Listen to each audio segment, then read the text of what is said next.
Dans les brumes du passé, bien avant que les civilisations modernes ne s'élèvent, l'âme humaine chantait déjà les exploits des héros.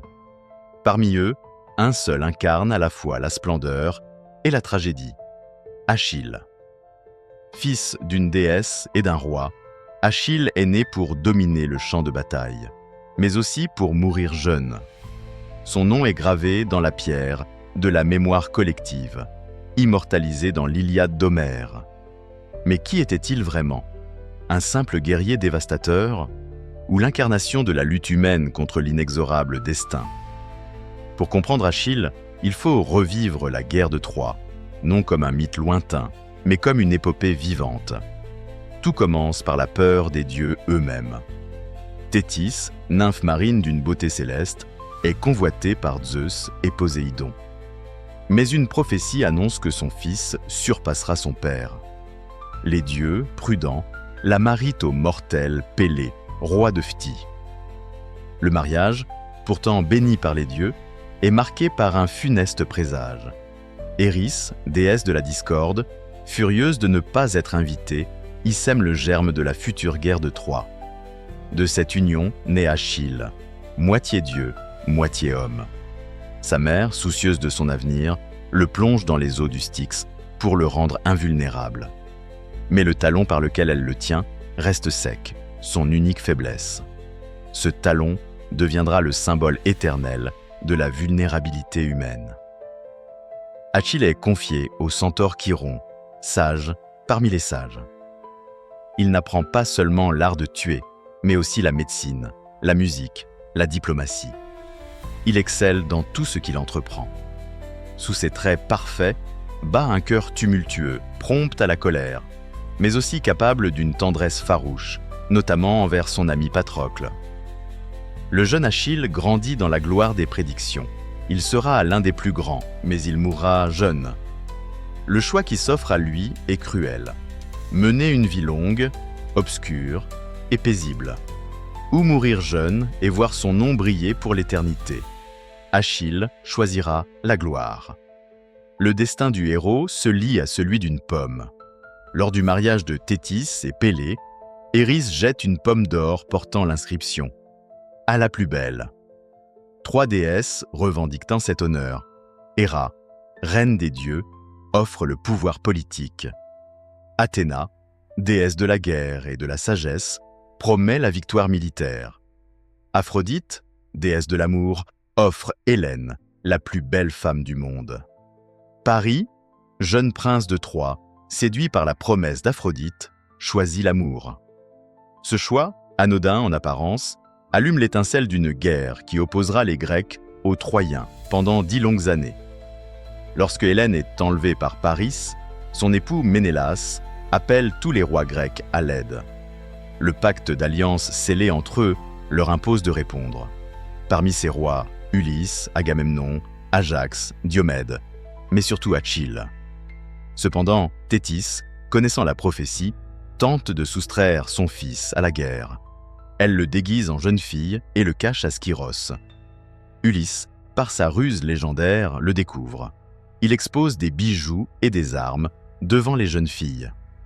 Achille, incapable de résister à la vue d'une épée, révèle sa nature. Dès lors, il n'y a plus de fuite possible. Il part pour Troie. La flotte grecque, rassemblée à Aulis, compte plus de 1000 navires. Mais elle est bloquée par des vents contraires. Artémis, furieuse d'un affront, exige un sacrifice. Agamemnon, chef suprême des Grecs, doit offrir sa propre fille, Iphigénie. Brisé mais résolu, Agamemnon accepte. La flotte peut enfin lever l'ancre.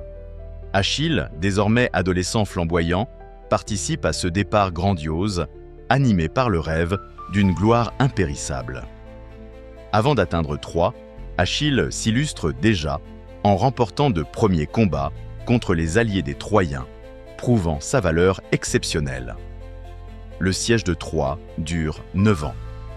Pendant cette interminable guerre, Achille ravage les cités alliées de Troie, prend de nombreuses captives, dont Briséis, qu'il aime profondément. Son nom devient synonyme de mort et de terreur pour les Troyens.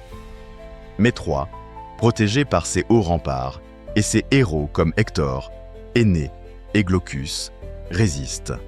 Chaque camp endure pertes, famine, trahison et intervention divine. Les dieux eux-mêmes prennent parti. Héra et Athéna soutiennent les Grecs. Apollon et Aphrodite protègent les Troyens. La guerre devient aussi un affrontement céleste, où Achille apparaît comme l'instrument du destin divin. Tout bascule lors d'une querelle interne. Agamemnon est contraint de rendre Chryséis, sa captive, pour apaiser Apollon. En échange, il exige Briséis, la compagne d'Achille. Humilié et furieux, Achille refuse de combattre. Il retire ses myrmidons du champ de bataille et se retire dans sa tente, ruminant son amertume. Sans Achille, la situation des Grecs devient critique. Dans sa rage, Achille implore sa mère Thétis de persuader Zeus de faire pencher la balance en faveur des Troyens. Zeus accepte et bientôt, les Grecs sont repoussés jusque dans leur propre camp. Devant le désastre, Patrocle, profondément ému, supplie Achille de le laisser entrer en lice, vêtu de ses armes. Achille, bien que réticent, accepte, mais interdit à Patrocle d'aller jusqu'à Troie. Hélas, grisé par le succès, Patrocle viole cet ordre et engage le combat contre Hector. Le duel est fatal. Hector, croyant affronter Achille, tue Patrocle et s'empare de son armure. À la vue du cadavre de son ami, Achille est dévasté. Son deuil est terrible. Il couvre son visage de cendres, hurle sa douleur au ciel et promet vengeance. Thétis, voyant la peine de son fils, demande à Héphaïstos de forger pour lui une nouvelle armure. Le nouveau bouclier, décrit en détail par Homère, est un chef-d'œuvre représentant l'univers tout entier. La vie, la guerre, la paix, la moisson, la mort. Revêtu de cet équipement sacré, Achille retourne au combat. Son retour est un carnage.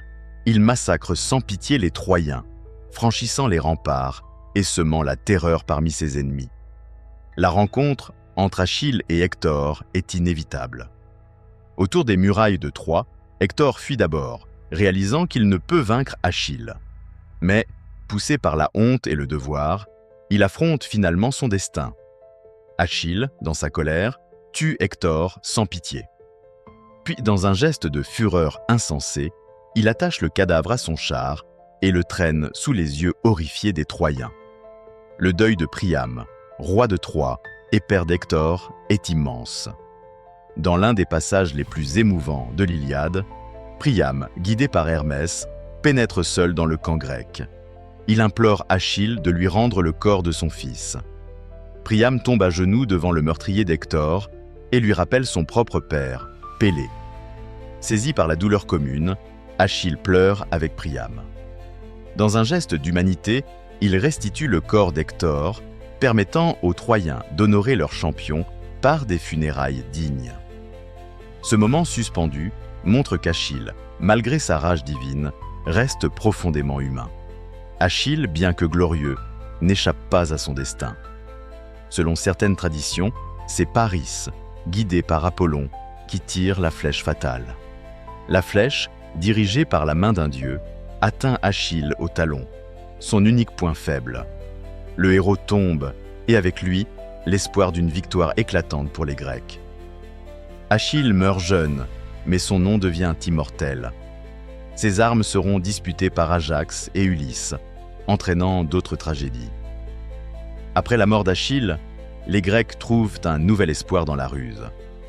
Ulysse conçoit un plan audacieux, construire un immense cheval de bois, cachant des guerriers en son sein. Les Troyens, croyant à un cadeau d'abandon, introduisent le cheval dans leur ville. La nuit venue, les Grecs sortent du cheval, ouvrent les portes de Troie à leurs alliés, et la cité est détruite. La vengeance des Grecs est totale. Mais la guerre n'a épargné personne, ni les vaincus, ni les vainqueurs. Achille incarne l'idéal grec du héros, une quête de gloire absolue, quitte à en mourir jeune. Son histoire n'est pas simplement celle d'un guerrier brutal, c'est celle d'un homme déchiré entre son humanité profonde et sa soif de reconnaissance éternelle. Par son courage, par sa colère, par sa compassion aussi, Achille est devenu bien plus qu'un personnage antique. Il est devenu un symbole universel. Aujourd'hui encore, dans nos livres, nos œuvres d'art, nos expressions de tous les jours, son écho résonne. Car Achille nous rappelle cette vérité intemporelle, que les plus grands exploits ne peuvent effacer notre fragilité humaine, et que parfois, le souvenir seul est plus fort que la vie.